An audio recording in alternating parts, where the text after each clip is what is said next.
सुप्रभात मेरे प्यारे बच्चों। आशा करती हूँ आप सब अपने अपने घरों में सुरक्षित होंगे और पढ़ाई पर भी पूरा ध्यान दे रहे होंगे। दे रहे हैं ना? तो बच्चों, पढ़ाई बहुत ज़रूरी है। हमें जीवन में एक सफल व्यक्ति बनने के लिए अपनी पढ़ाई को निरंतर रखना चाहिए। देखिए बच्चों, आज मैं आपको दोहराव कार्य कराने जा रही हूँ। मेरी ये वीडियो दोहराव पर है, ठीक है। मैंने आपको हिंदी व्याकरण में 2 पाठ पढ़ाए हैं। पाठ 1 भाषा, लिपि और व्याकरण, पाठ 2 वर्ण विचार। मैंने ये सारी जो भी आपको कार्य परियोजना कराए हैं उसकी ये वीडियो है। मैं इस वीडियो में आपको सभी प्रश्नों के उत्तर भी समझाऊंगी और क्या क्या कुछ प्रश्नों के उत्तर भी दूंगी। अगर आपको कहीं पर डाउट हो तो आप इस वीडियो द्वारा अपने डाउट्स क्लियर कर लीजिएगा, ठीक है बच्चों। चलिए आइए देखते हैं। पाठ 1 पहला, सही विकल्प चुनकर सही का निशान लगाइए। क, हिंदी की लिपि है। हिंदी की लिपि क्या है? उर्दू, रोमन, देवनागरी। ख, भाषा के रूप। भाषा के कितने रूप होते हैं बच्चों? 2, 3 या 4? 2 होते हैं ना। 2 पे देखिए यहाँ निशान लगाया हुआ है। ग, भाषा का शुद्ध ज्ञान होता है। हमें भाषा का शुद्ध ज्ञान किससे होता है? लिपि से? नहीं, व्याकरण से। हाँ, बोली से नहीं, व्याकरण से होता है, ठीक है बच्चों। घ, भाषा की लिखने की विधि को कहते हैं। हम जो भाषा बोलते हैं, जब उसको लिखित रूप दिया जाता है तो वो किसके द्वारा दिया जाता है? भाषा के द्वारा? नहीं, व्याकरण के द्वारा। नहीं, लिपि। उसके लिए लिपि द्वारा हम अपनी भाषा को लिखते हैं। आइए यहाँ देखते हैं। नंबर 2, मिलान करो। नंबर 1, पंजाबी क्या है? गुरुमुखी। ये है लिपि। हमें उसकी लिपि से उसको मैच करना है, मिलान करना है। उर्दू की क्या है? फारसी। Very good. मराठी की देवनागरी। अंग्रेजी की रोमन। तमिल की तमिल। ठीक है बच्चों। 3 देखिए, नीचे लिखे वाक्यों के लिए आप एक शब्द लिखिए। क, बोली जाने वाली भाषा मौखिक। ख, भाषा को लिखने के चिन्ह क्या है? लिपि। भाषा में जिन चिन्हों को लिखा जाता है उसे लिपि कहते हैं। ग, राष्ट्र में प्रयोग की जाने वाली भाषा हिंदी क्या है? राजकाज की भाषा हिंदी है। घ, विश्व में बोले जाने वाली भाषा अंग्रेजी। पूरे विश्व में अंग्रेजी भाषा सबसे ज्यादा बोली जाती है बच्चों। ड, भारतीय संविधान में वर्णित अन्य भाषाओं की संख्या कितनी है बच्चों? 22। चौथा देखिए, नीचे दिए गए राज्यों की भाषा लिखिए। राज्य है असम। असम की भाषा क्या है? असमी। Very good. केरल की कन्नड़। महाराष्ट्र की मराठी। कश्मीर की कश्मीरी। उत्तर प्रदेश की हिंदी। ठीक है बच्चों, आपको समझ आया ना? अब देखिए यहाँ पर प्रश्न 5 जो आपको कार्य प्रयोजना में दिया गया था। लिपि किसे कहते हैं? भाषा तथा लिपि में अंतर स्पष्ट कीजिए। देखिए, लिपि किसे कहते हैं? भाषा के लिखित रूप में जिन ध्वनि चिन्हों का प्रयोग किया जाता है उन्हें हम लिपि कहते हैं। ठीक है ना बच्चों? अब देखिए, हम यहाँ अंतर देखते हैं। भाषा तथा लिपि में अंतर इस प्रकार है। भाषा देखिए, भाषा सूक्ष्म होती है। मतलब भाषा का जो एरिया है वो छोटा होता है। लिपि स्थूल होती है। स्थूल मतलब बड़ा होता है। इसका जो गहराव या उसका फैलाव बहुत बड़ा होता है। ठीक है। जैसे लिपि में जब भी हम अपनी भाषा को लिखते हैं, ठीक है, तो उसको लिखने में ज़्यादा शब्दों का यूज़ होता है और ज़्यादा से स्पष्ट लिखने के लिए, इसलिए इसको कहा जाते हैं स्थूल है, यानी कि अपना ज़्यादा अस्तित्व बनाती है। भाषा में क्या है सूक्ष्म, मतलब हम अपने शब्दों को छोटे छोटे वाक्य में भी बोल सकते हैं, बट लिपि में हम अपने वाक्यों को पूरा और पूर्ण लिखते हैं, कभी भी अधूरा नहीं छोड़ते हैं। भाषा में अपेक्षाकृत अस्थायित्व होता है।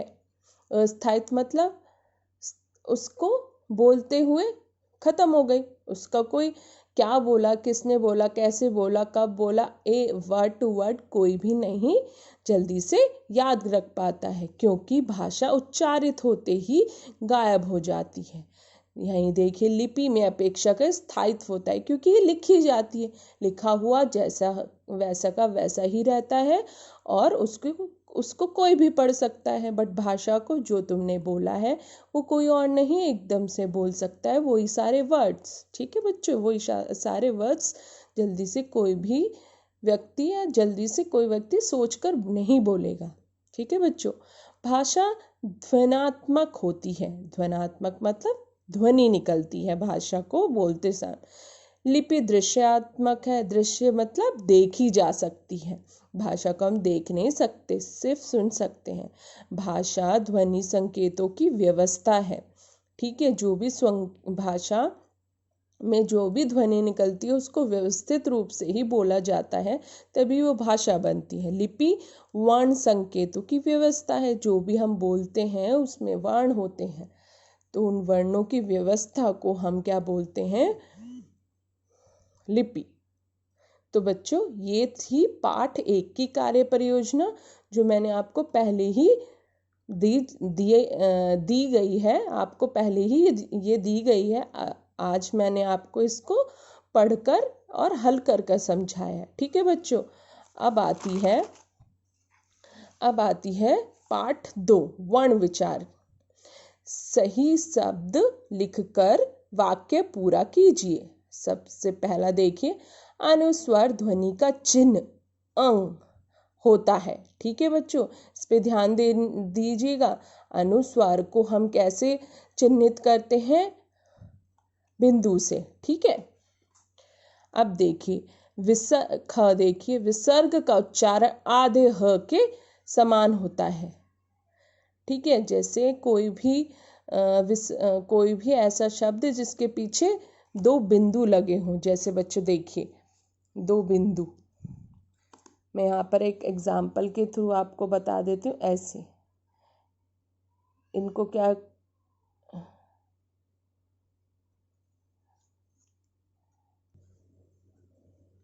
देखिए बच्चों ये है विसर्ग, ये होते हैं विसर्ग। जैसे एक एग्जाम्पल के द्वारा देखते हैं, अतः, इसमें इसको ह के समान, इसको ह के समान क्या पढ़ा जाता है, इसलिए यहाँ आधे स्वर, यानी कि विसर्ग का उच्चारण आधे स्वर के समान होता है, ठीक है बच्चों। अब देखते हैं ग। वर्णमाला में स्वर और व्यंजन होते हैं, ठीक है। स्वर कितने होते हैं आपको पढ़ाया ना मैंने, स्वर कितने होते हैं 11 और व्यंजन 33। घ देखिए, वर्णों के व्यवस्थित समूह को वर्णमाला कहते हैं। ड, किसी शब्द के वर्णों को अलग अलग करना वर्ण विच्छेद कहलाता है, ठीक है बच्चों। अब दूसरा देखिए, निम्न शब्दों का वर्ण विच्छेद कीजिए। देखिए यहाँ पर वर्ण विच्छेद सबसे इम्पॉर्टेंट पार्ट है आपका, आप इस पाठ का सबसे इम्पॉर्टेंट, वर्ण का विच्छेदन कैसे कर सकते हैं। गर्दन, यहाँ पे पहला आपको क्या दिया गया है, शब्द गर्दन। इसमें देखिए ग, जब इस ग र द न, यानी कि इसके साथ अ शब्द, यानी कि अ स्वर है, ठीक है। सबसे पहली बात, किसी भी मतलब शब्द में व्यंजन और स्वर होते हैं, ठीक है। ग के साथ छुपा होगा अ, जिसके साथ मात्रा ना हो उस शब्द के साथ उस वर्ण के साथ, शब्द नहीं बेटा, वर्ण के साथ अ छुपा होता है, इसलिए ग के बाद अ, लेकिन इसके नीचे क्या लग जाएगा, हलंत, इसे बोलते हैं हलंत। ठीक है बच्चों। फिर र, देखिए इसके नीचे हलंत लगा, अब अ हो गया। ठीक है, इसमें अ छुपा हुआ है, यानी कि ये स्वर छुपा हुआ है। द, जब नीचे हलंत लग जाता है तो इसके साथ कोई भी स्वर नहीं होगा, यानी कि अ या आ कोई भी नहीं होगा। ठीक है, इसलिए नीचे हलंत लगाने का मतलब है इसके साथ कोई भी स्वर नहीं है। ठीक है, हमने यहाँ पे अ लिख दिया तो समझ आ गया बच्चों, ग र द न। ठीक है, यानी कि सबके साथ अ छुपा ही होगा, अ स्वर छुपा होगा।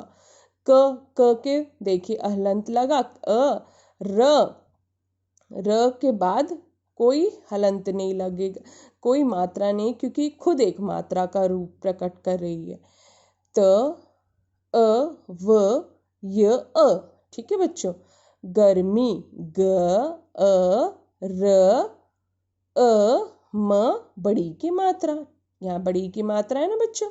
ठीक है, पवन, देखो गर्दन और पवन के जो भी है वो सिमिलर है ना, समान। प अ व अ न अ। ठीक है बच्चों, क्यारी, अब क के साथ, आधा क के साथ कोई स्वर नहीं है, इसलिए वो पूरा आएगा, नीचे क्या लगेगा, हलंत लगेगा।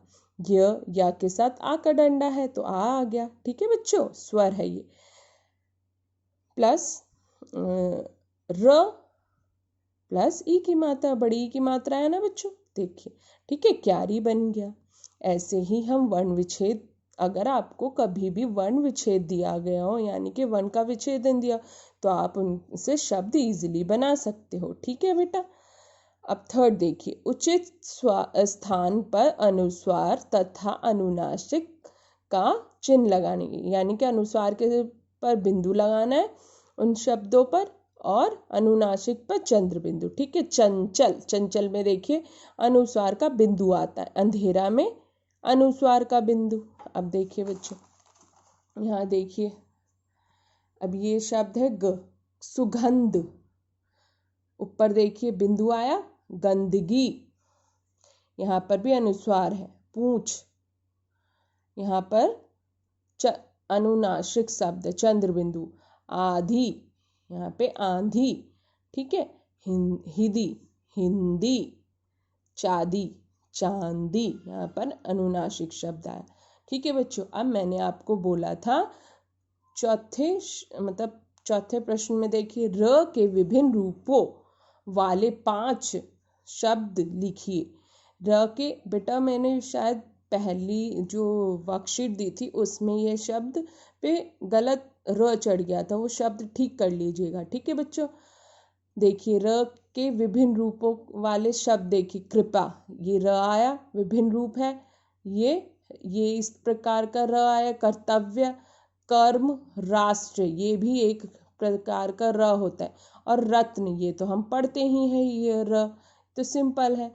ठीक है, तो हमारे कितने प्रकार के र पतेन होते हैं, 4 प्रकार के, तो मैंने आपको यहाँ पर एग्जाम्पल दिए। ठीक है बच्चों, अब देखिए फिफ्थ, निम्न शब्दों के संयुक्त व्यंजन बनाइए।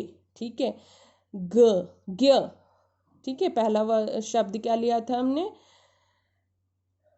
ज्ञ, पहला वर्ण था ज्ञ, ज्ञान, ज्ञान, देखिए ज्ञान से क्या, ज्ञानी, आज्ञा, ये शब्द बन गए। ठीक है बच्चों, श्र, श्रम, श्रमिक, श्रवण, त्र, मंत्र, अब बताओ, मंत्री, मित्र, त्रिदेव, कितने सारे शब्द बन गए ना बच्चों। ऐसे ही आप और शब्द बना सकते हो। श्व, पक्ष, पक्षी, कक्षा, क्षेत्र। ठीक है बच्चों, अब मैंने आपको ये सारी जितनी भी आपकी रिवीजन है इन दोनों वर्कशीट के द्वारा समझा दिए। अभी भी आपको कोई मुश्किल आए या कोई परेशानी आए या कुछ चीज़ समझ ना आए तो आप मुझसे पूछ सकते हैं। ठीक है बच्चों, अब मैं आपको इन दोनों इन दोनों से संबंधित एक वर्कशीट मैंने आपको भेजी है। ठीक है, उसको अच्छे से याद कीजिएगा, अपनी कॉपी में लिखिएगा और उसको पढ़िएगा। ठीक है बच्चों, ये देखिए मैंने लिखी है, रिक्त स्थान भरिए। भारतीय संविधान में हिंदी को राजभाषा के रूप में कब स्वीकार किया गया था? 14 सितंबर को। ठीक है। ख, ह्रस्व स्वर के उच्चारण में सबसे डैश समय लगता है, कम समय लगता है। ठीक है बच्चों। ग, आगत ध्वनि का उच्चारण अ और ओ के बीच की ध्वनि रूप में होता है। ठीक है, आगत शब्द जो होते हैं। घ, स्वर के 3 भेद होते हैं। कितने भेद होते हैं बच्चों? 3 भेद। कौन कौन से भेद होते हैं? हाँ, ह्रस्व स्वर, दीर्घ स्वर और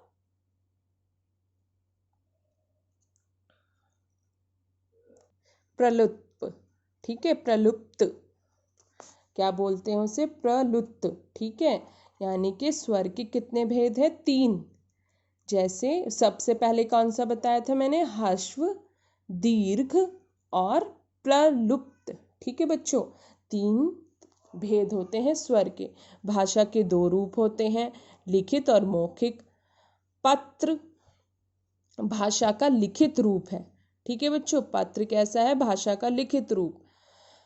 14 सितंबर 1949, ठीक है, को हिंदी भाषा को राजभाषा बनी थी। ठीक है, हिंदी जो है भारत की कब राजभाषा बनी थी? 14 सितंबर 1949 को। ठीक है बच्चों, अब यहाँ देखिए मैंने आपको कुछ सही गलत भी दिए हैं।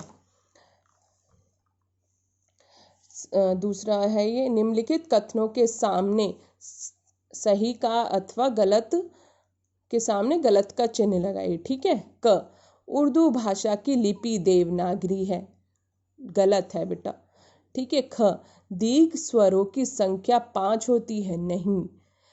ग, बोली का क्षेत्र भाषा की तुलना में छोटा होता है। ठीक, बिल्कुल ठीक। घ,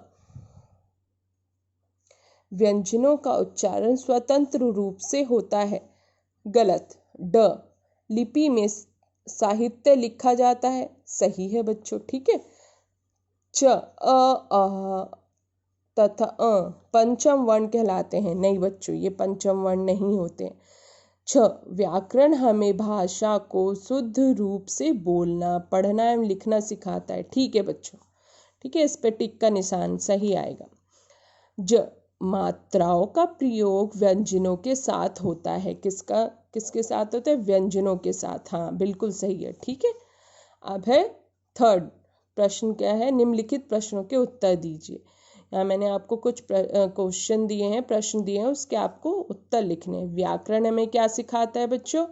व्याकरण ही वह शास्त्र है जो हमें भाषा को शुद्ध रूप से बोलना, पढ़ना और लिखना सिखाता है। ठीक है बच्चों, क्या करता है? भाषा को शुद्ध रूप, ठीक है, से बोलना, पढ़ना और लिखना सिखाता है। ठीक है, यही व्याकरण का काम होता है। अब देखिए वर्णमाला कैसे बनती है। वर्णों का व्यवस्थित समूह वर्णमाला कहलाता है। ठीक है बच्चों, वर्णों का व्यवस्थित समूह क्या कहलाता है? वर्णमाला। अब ठीक है बच्चों, मैं आशा करती हूँ आपको ये पाठ समझ आ गए होंगे। ठीक है, यह कार्य परियोजना मैं आपको सेंड करूँगी। ठीक है, आप इसको याद कीजिएगा और इससे संबंधित अपने आप एक वर्कशीट बनाकर टेस्ट लीजिएगा। अगर आपको इसमें कुछ भी समझना है तो मैं इसका PDF आपको सेंड कर दूंगी। ठीक है बच्चों, और कुछ भी इसमें से प्रॉब्लम हो या कुछ भी आप मुझसे कभी भी पूछ सकते हैं। धन्यवाद बच्चों, आशा करती हूँ आपको मेरे द्वारा पढ़ाया गया समझ आया होगा। धन्यवाद।